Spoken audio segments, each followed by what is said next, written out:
अस्सलाम वालेकुम।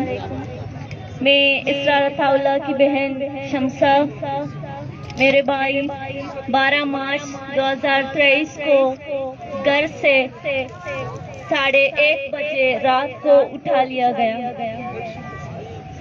वो मैट्रिक के स्टूडेंट थी। वो जब 10th के एग्जाम दे रहे थे, दूसरे पेपर के रात उन्हें उठा ली गई। मेरे घर में कोई मर्द नहीं है सिवाय मेरे एक ही भाई और बाप के। मेरा बाप तो काम कर नहीं सकती, वो बीमार है।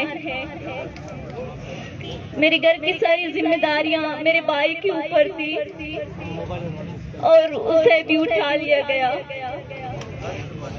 आखिर हमारे कसूर क्या है?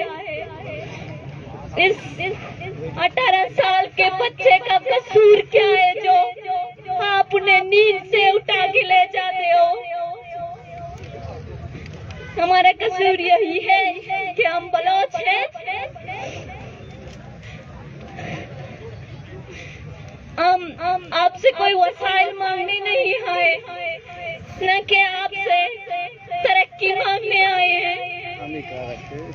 आपका यही एहसान होगा हम पर कि हम हमारे प्यारों को लौटा दें।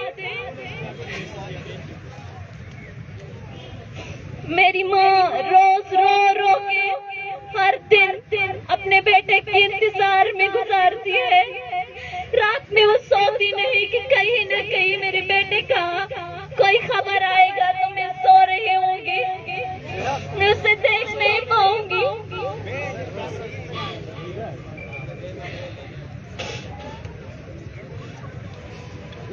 बलूचिस्तान जो पाकिस्तान का सबसे अमीर तरीन सूबा है, वसाइलों से भरा पूरा, आज बलूचिस्तान की ये हाल है।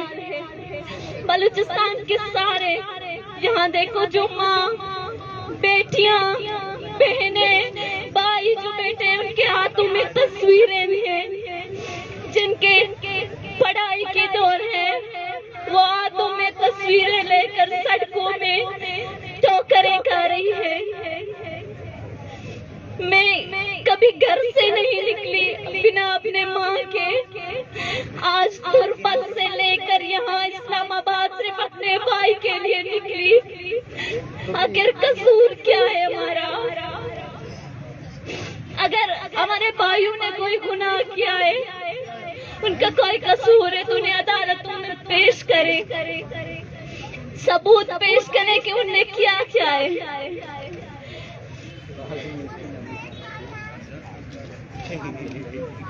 आपने जो बड़े बड़े मीनार बनाए हैं, जिन्हें अदालतों का नाम देते हैं, ये बड़े बड़े किताबों में जो लेसन्स बनाए हैं, जिन्हें आइन का नाम देते हैं, तो इन्हें फॉलो क्यों नहीं करते?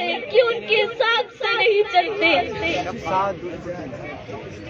मेरी ये अपील है कि मेरे भाई और उसके साथ सारे जो गुमशुदा हैं, उन्हें बाजियाब किया जाए। शुक्रिया।